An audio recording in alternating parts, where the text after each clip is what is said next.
Together with American songwriter, we had the opportunity to talk to Patrick Droney. Adam was able to talk to Patrick over Zoom audio. Check out his new single, Passerby. Make sure to check out our YouTube channel and Facebook page at Bringing It Backwards and follow us on Instagram and Twitter at Bringing Back Pod. We'd appreciate your support if you follow and subscribe to our podcast, wherever you listen to podcasts. We're Bringing It Backwards with Patrick Droney. How's it going, man? Hey, Patrick, how's it going? Good, brother. Holding up. How you doing? I'm doing well, man. Thank you so much for doing this. My pleasure. I love the podcast. Oh, cool. Thank you. Yeah. So it's all about your journey in the music industry and you getting signed to Warner Records and how you got to where you are today. Awesome. Cool, man. Well, where did you grow up? I was born in Lancaster, Pennsylvania, and I spent kind of half my childhood there. And around the sixth grade, I moved to South Jersey, like right outside Atlantic City. So kind of best of that rural Pennsylvania, and then it was close enough to get to New York kind of right around the time music started becoming a thing in my life. So I'm pretty grateful for both those perspectives, but Lancaster is always considered kind of home for me. How'd you get into music originally? So my dad was a session player back in kind of late 60s, early 70s, guitar player. And just brilliant musician, coolest guy. So growing up, he kind of just bottle fed me early blues records and kind of great singer-songwriters, just because it was always around the house and I'd always see him playing. There's always guitar somewhere.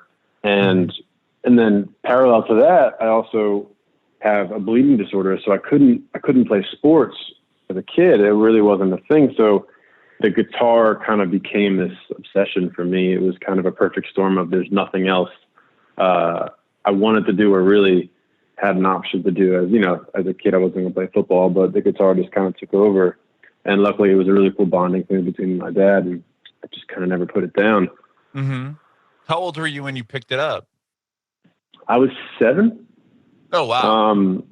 Yeah, it was early. It was an early one. And it was just, there's pictures of me, man, where the guitar is twice my size. It's just so funny, but it is really the one constant in my life. And again, just kind of that coming from my dad, and it just was my thing. It kind of picked me. I don't remember picking it. It just kind of picked me, I guess. So you 7 years old, you start playing, and then you won like an award at like 12. So you really kind of just hit the ground running with the guitar.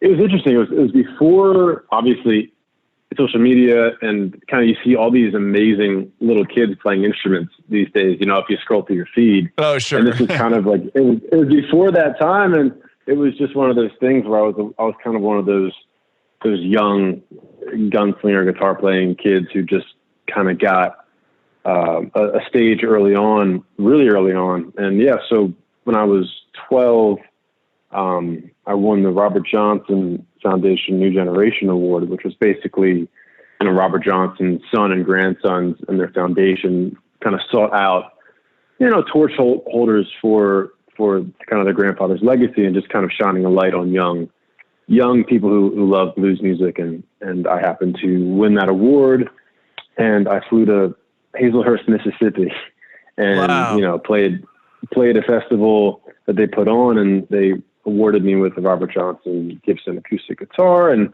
I got to meet Robert Lockwood Jr., who was one of the last living Delta blues musicians who knew Robert Johnson. So this whole thing was kind of the beginning of me being a part of kind of a legacy and just having such a reverence for this music. I always was just so fascinated by that art form, and to kind of be invited into that family, and they've remained friends to this day. It was kind of like the real turning point of like, okay, I'm doing this. This is a calling. I got to do it. And that kind of instigated this like 16-year journey. It's so crazy. Wow. How did they seek you out? Did you? It was actually a competition. Like, I was going to ask. I filmed the video on a camcorder. You know, I was in my basement. My dad was filming it, and I had a light show, the whole thing, and I was, you know, just ripping.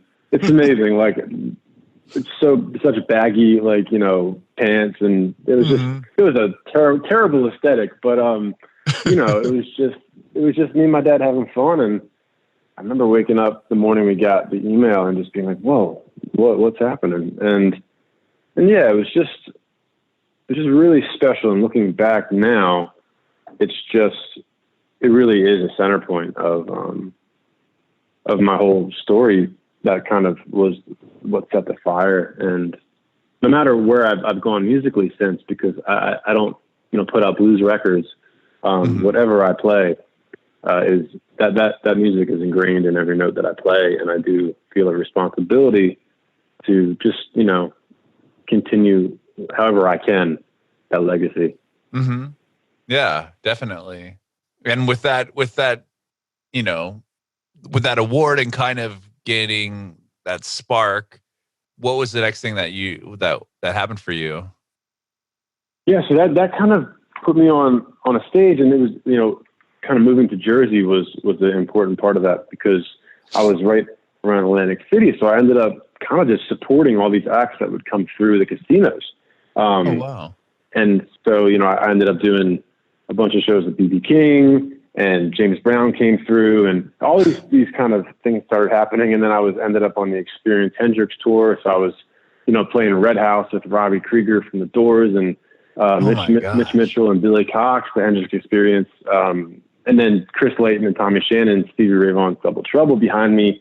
I'm just, you know, I'm like 14, 15, just in this world of like grown men who can all play their asses off. And I was just trying to kind of earn my place. But, you know, it was just really cool how, for the most part, all those guys just wanted to usher in a new generation of guitar players.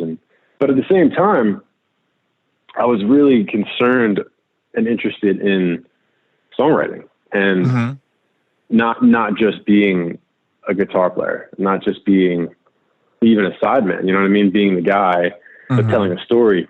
And I kind of wanted to raise that ceiling a little bit for myself. And I knew that it was going to be a longer path, because if I stuck in that corner, which is an amazing corner, and it's just such salt of the earth people and music, I would just kind of be there. And I knew that there was some more to find, but that took living. You know, you got to live to be able to write songs. So that also kind of started a parallel journey of figuring out my voice as a songwriter. And that's a whole, we'll figure that out. But it's interesting kind of happening all at once in my mind. When did you write your first song? Like, when did you decide, you know, I want to kind of gain more of the spotlight and sing and write songs instead of just playing guitar? Well, it was all those shows I would do and everything within that kind of era. I was, you know, fronting a band, and it was me, and I was singing, and, you know, with my voice squeaking and everything like that. But, you know, my dad, it was cool because he would show me Robert Johnson and B.B. King, but then he would show me like Joni Mitchell and Jackson Brown and the Eagles. Like we would go through the Eagles songbook like it was the dictionary. And you know, I just was like, okay, Springsteen, cool. We've got lyrics as well as we've got, you know, eight finger tapping and stuff on the fretboard. So I was trying to write songs from as early as I can remember. I think it was probably around 11, 12 when I wrote probably my first decent terrible song. I was like, oh, cool, this is horrible, but, you know, it's a start. And yeah, I mean, I had an indie deal when I was 14, and, you know, I put out this record. It was like 12 songs. I wrote them all. And it was a different era. I mean, this was like 2007, and that kind of just is like a cult little thing that happened. But it was a great experience of like, cool, like we got to put together a record. We got to get players. We got to write songs that can kind of stand up against other things. And it was a really good learning experience. But wow, yeah, it was a humbling time too, because the entire time I knew like it was going to take time. And as much as I wanted to write that one great song or like that one thing that's going to last, that you have to earn that, you know, and like you have to live into that. And I was conscious of that. So I just tried to have fun with it and grow and get better. And, you know, that's part of the process, but it's tough when you're a kid trying to contend with all these things and these ambitions. But with songwriting, I think you just got to kind of keep chipping away. Mm-hmm. So you put that record out you said 2007? Yeah, was I recorded when I was 14, I think. Yeah, so that was the first kind of outing, but it was, you know, it was independent project, and it was just kind of like, it was my childhood, you know what I mean? I'm glad that that didn't happen. It wasn't like a thing. And like, it was fun. It was right when MySpace kind of like was huge, and then it went away. And then like all these things, you know, so yeah, that label folded, and I was like 16, 17. And by the time it came to going to college, I kind of had this quiet faux career behind me of like these really amazing things and mainly just memories and experiences. But I really wanted to get a grasp of the adult me and what music was for me moving forward. And a lot of that had to do with really owning who I was as a business and the music industry kind of behind the music. So I went to the Clive Davis Institute at NYU. That was that was like the real turning point of like, okay, we're in a new chapter. We're moving to New York City. Yeah. We got, you know, did I peak when I was 14? Was that, you know, was the BB King stuff the coolest thing I was ever going to do? I didn't know, but I couldn't really like question it too much. I just wanted to keep moving. And New York kind of broke everything wide open because, you know, the best thing for songs and, you know, the hardest thing as people is like life just hit me like a ton of bricks. And, you know, experienced quite a lot of loss, personal loss. And, you know, everything that kind of happened at once for me in New York. And that's when the songwriting really started to happen. And I started talking about things that really were real and that I needed to talk about. And that's, I'd say like New York was the real instigator of songwriter Patrick. And is that what are those songs from your like self-titled EP? Is that what came out of living in New York? I'd say, well, you know, those songs were written kind of, let's see, like the last 3 or 4 years. I moved to Nashville 4 years ago. So it all references kind of that era. I'd say when we get up to the like on the chronological order, it's like I went from New York to California. And so everything behind me in that EP was like, that was like, okay, this is my first hello, I'm here. Got it. I'm 26. Got it. Okay. Yeah. Okay. So you were going to NYU, and then that's when you kind of started writing more of like the life experiences and started really writing songs. Yeah, exactly. Like writing because I had to, you know. I think like when you can't help yourself, like there's that great Rainer Wilk book, Letters from a Young Poet. It's like, you know, you should be doing this if you cannot help yourself. And that was one of the things with songwriting. I just couldn't stop filling the pages. And again, it wasn't like they were great, but it was like they mattered and they were at least moving me. And yeah, so I just gigged around New York so hardcore, man. It was like every week I was playing somewhere.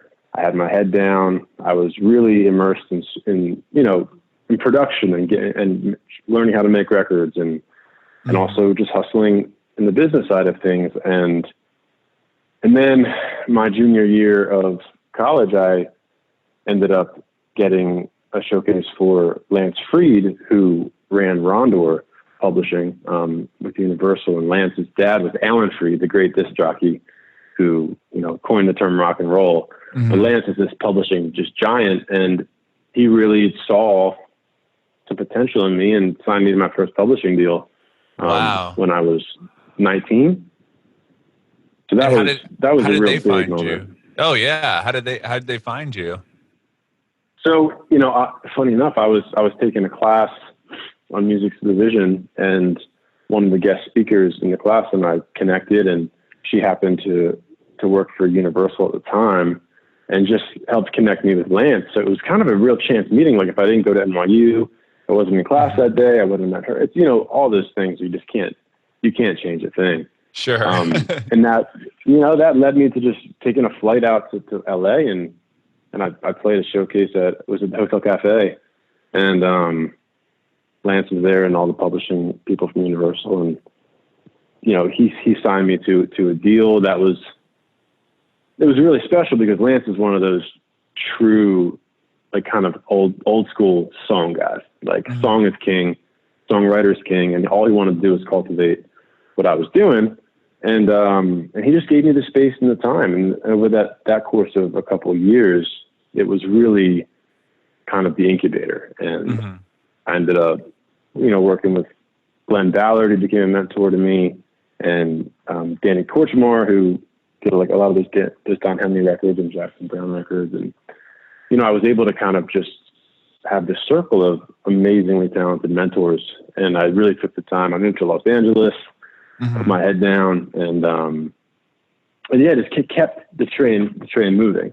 But again, it was kind of like, I was so aware from a young age that, like, the next time I put something out, it has to be the thing. It's got to be the right moment. So I didn't release any music. I really wasn't putting stuff out there, because I was very, very conscious of just patience and wanted it to be the right time with the right songs. So, I mean, those were like, we're talking years of just putting the work in, but not really putting anything out there. Which was, was tough, but looking back, I'm really glad I did that.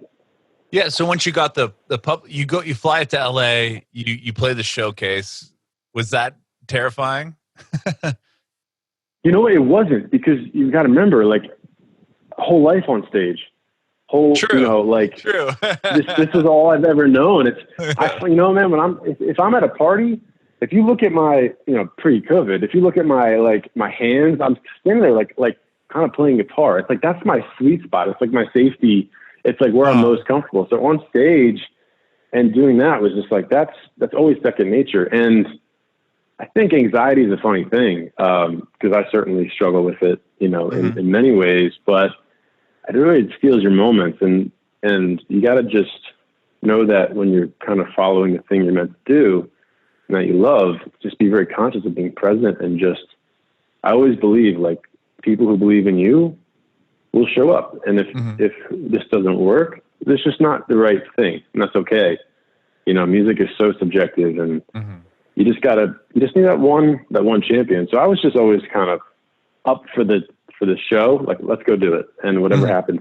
And luckily it did. But again, you think at the time, cool, well, we're going to get a bunch of cuts. We're going to go, everything's going to move. Like, no, life takes its time, and it certainly has, but, wild. So once you got that publishing deal, did you move to LA? You said you moved to Los Angeles at that point?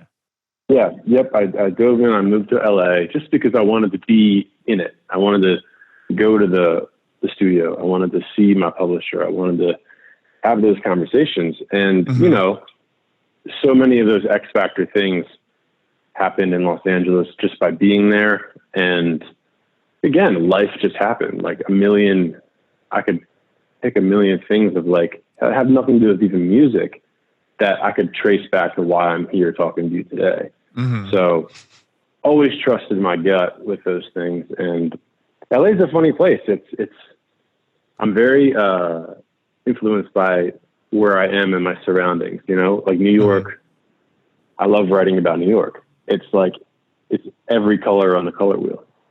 And it's just, you know what I mean? And that's like, I romanticize about it. I'm so, like, tragically nostalgic about my days there. And and then LA, in a funny way, it's the same way, but it's just different. And, like, how I processed Los Angeles was totally different than New York. And it's funny, like, I'm kind of just starting to write about my time in LA. Oh, interesting. Era. Yeah. So it was very interesting when, the last couple of years, it's all New York, really trying to suss that out. And now it's just trying to figure out LA and just the places. I think I'm fascinated by how places and people kind of connect. So you were in LA, then you said you moved to Nashville. Are you in Nashville now? I'm in Nashville now. And okay. That was another pivotal moment. You know, I was in LA for 3.5, almost 4 years. And again, like little win. Sorry, you got signed to the publishing company, and then were you just writing with people and like playing gigs in LA? Like, what were you? Yeah, what did you have going on? I was doing session work. I was writing with people, and again, like with my mentors, and but in that patient process, you know, I had some. I did a tour, but it was just kind of still figuring out like where's that space, and where's that time, and more importantly, where are those songs? And so yeah, it wasn't quite there in Los Angeles, but it was really important. And what happened was, I talked to Lance, who I went to his office one day. We're talking about some new songs, and he always would love, you know, you bring him the lyric sheet. He's got a red pen. Like, this is old school publisher. You know, this is like your editor. And I loved it. You know, he's the guy, like Will Jennings and Lance. Like these are like iconic songwriters that he has kind of ushered up. And we were sitting there. He said, "You know what? I think it's Nashville." I'm like, "What are you talking about?" And he's like, "Let me send you down to Nashville. Let's take 2 weeks, take a trip." So I came down to Nashville, and you know, there's kind of this circle of publishers that all worked for Almo Irving and Rondor back in the day, back in like, I guess like 80s, 90s. And they're all kind of are in different places now, but there's this kind of familial aspect of it. So there's a guy in Nashville named Daryl Franklin, who's here now, he still works with me. And he just kind of curated my first trip and a couple co-writes that I immediately felt the community. I was like, oh, I get it. This is a music town and songwriting is a craft here. Okay. I'm sold. Yeah. And, you know, and coming from a different perspective, you know, I'm not a country artist. I'm not a country writer. Kind of got this left of center thing as far as that's concerned in Nashville. And I just kind of, you know, and interestingly enough, that was also, that trip was the night that Stapleton and Timberlake did that collaboration. I remember watching that here in Nashville and being like, okay, I'm gonna go do this. And it was more about the town. It was more about the community and just the feeling like I think I can do something out of Nashville. So yeah, I did a couple more trips, and I packed up and just took the drive. And I had gotten out of my publishing deal through a series of events, which actually was really wonderful because I was able to come here kind of no strings attached.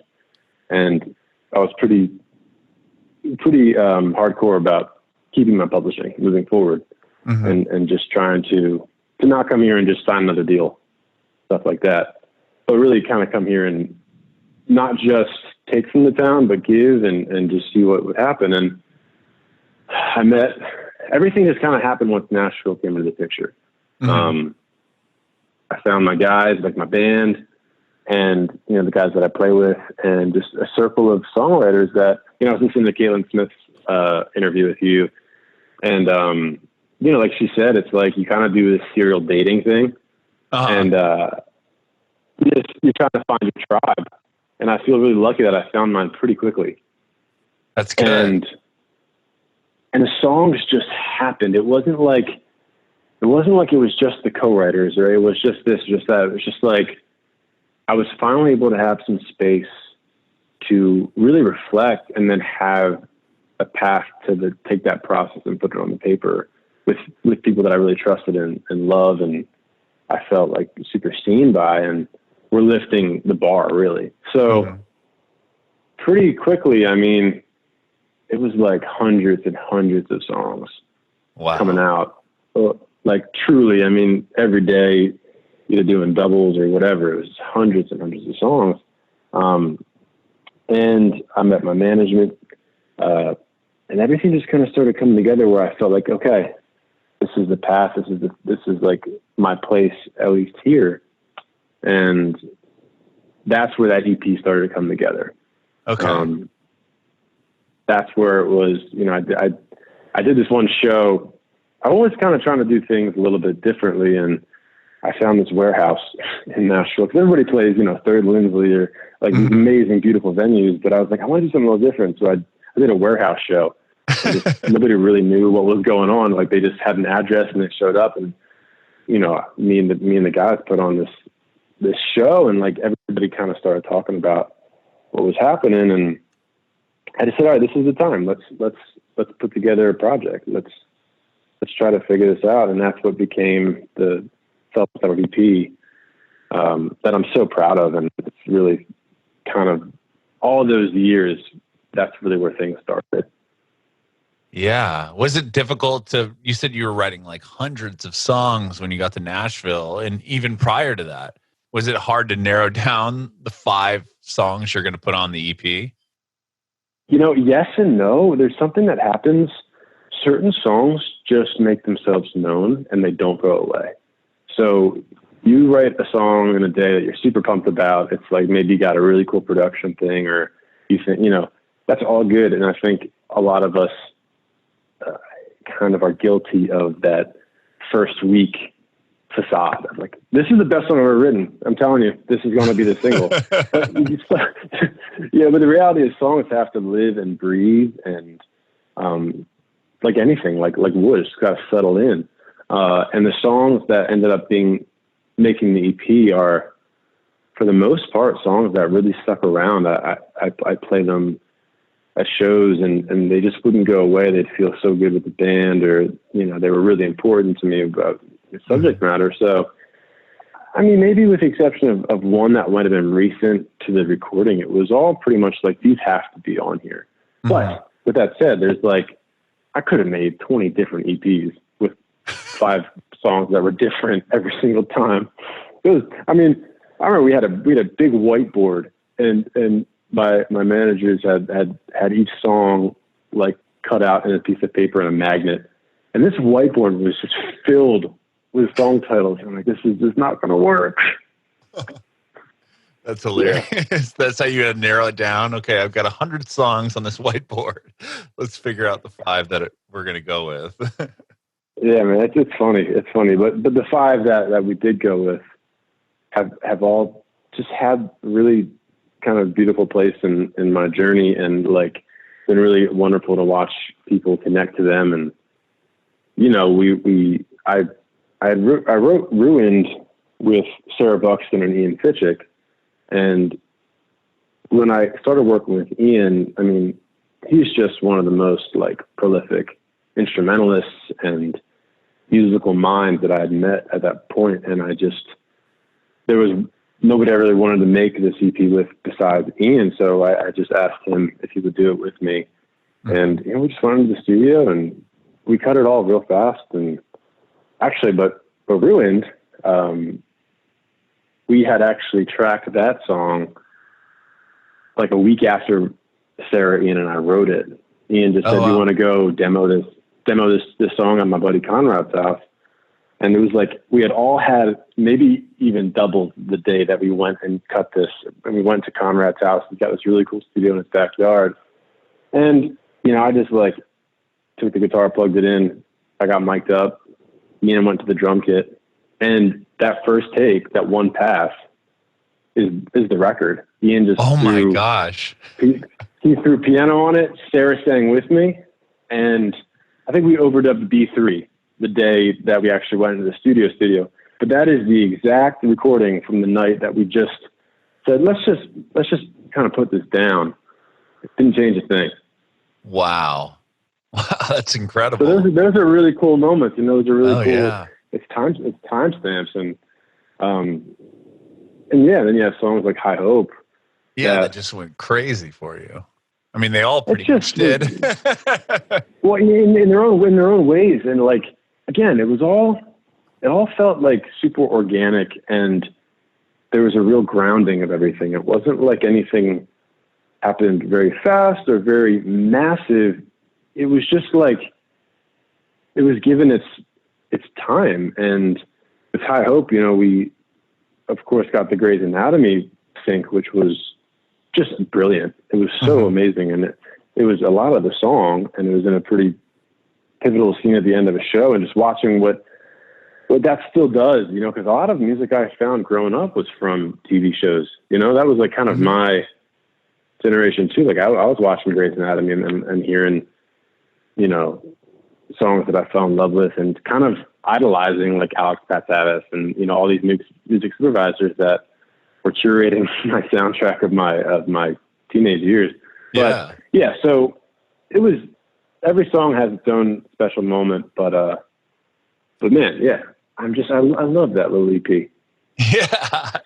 And is that what kind of drew the attention of Warner Records, was just the success of what you had already done? Yeah.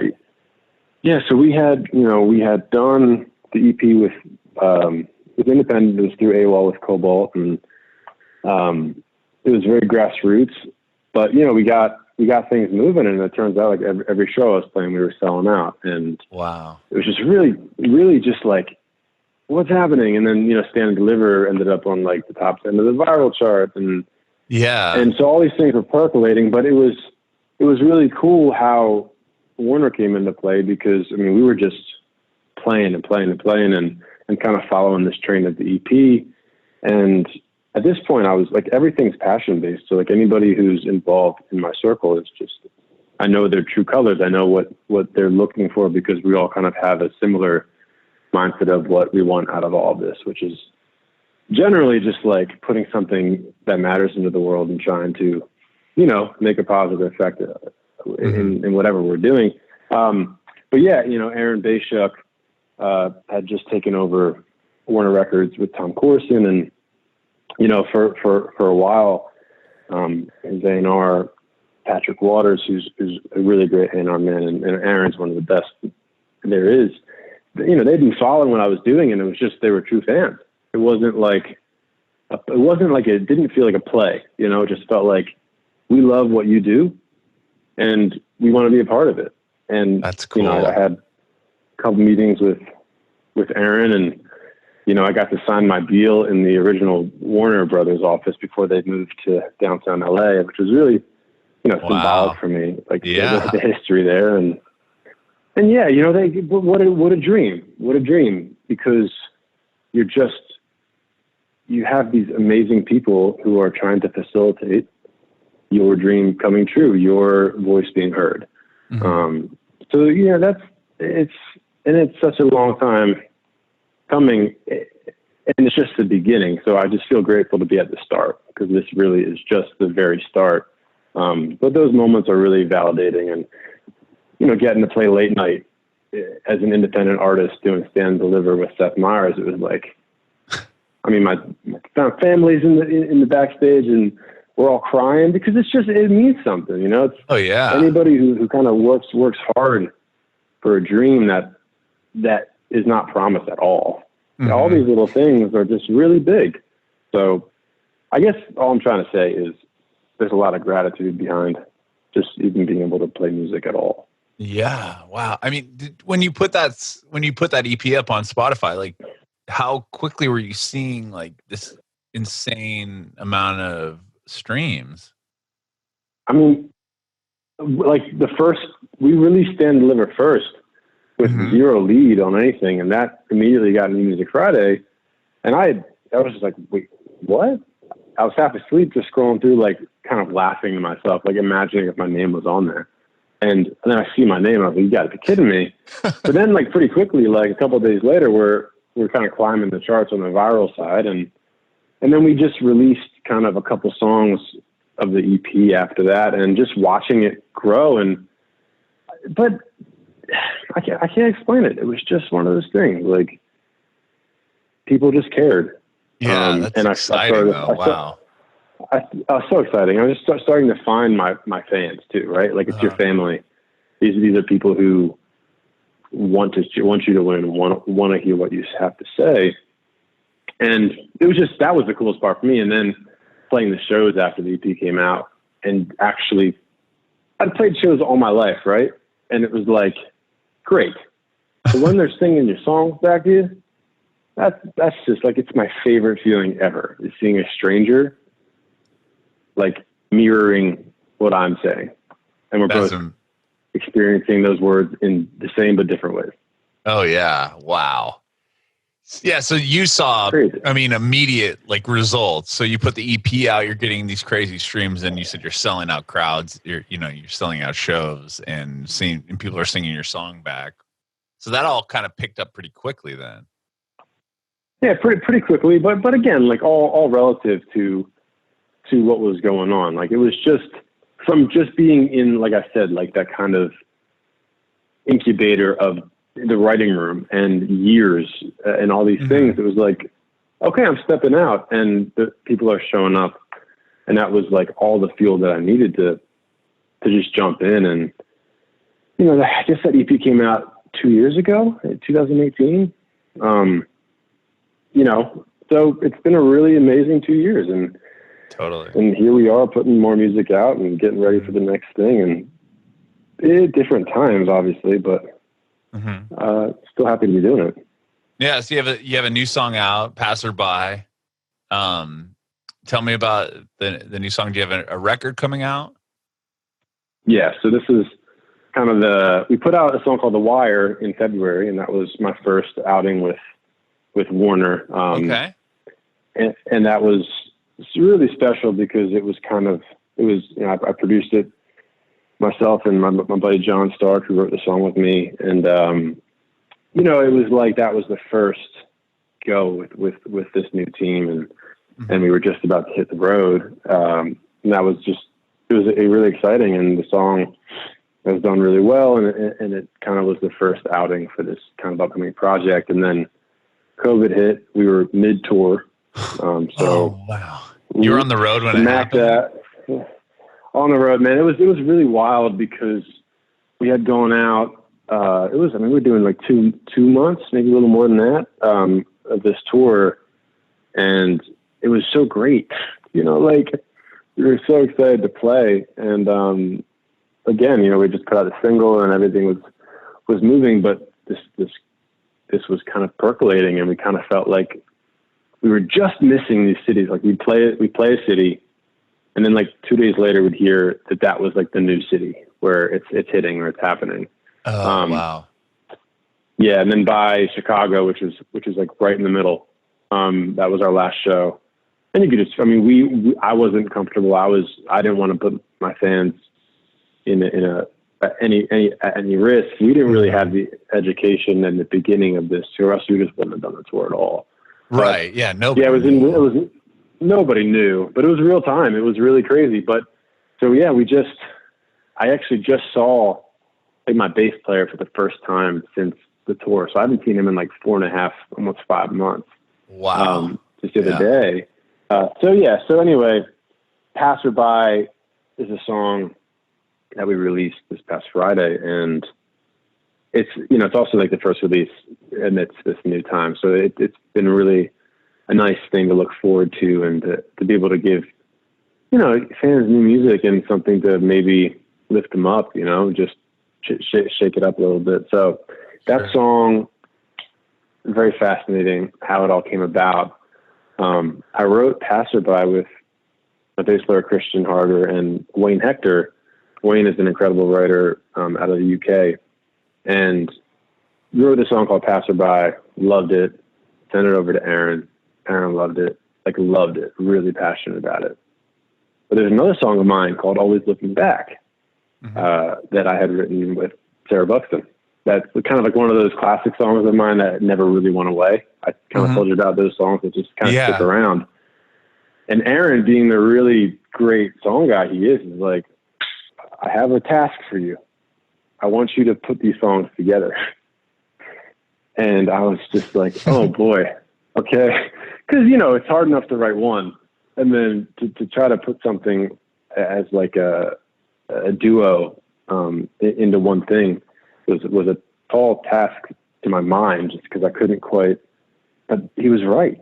I combined the songs, and it's really fascinating, like how it breaks down into what's what, but it was just kind of a very unique experience of the song. And we really worked hard on it, and it's exciting to have people hear it and kind of to hear it as one thing, you know what I mean? Cause I'll always know what the big picture of it was, if that makes sense. Sure. Yeah.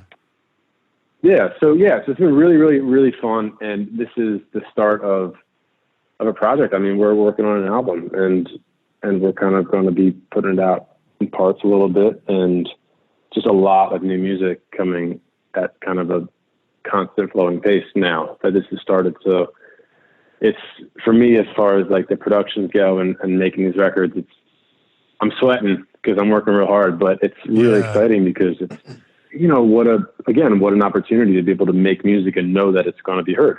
Mm-hmm. Yeah, definitely. It's crazy. It's really special. So we're kind of, you get the new, you're working towards the new record, and you just released Passerby, and then you also work with Kygo, right?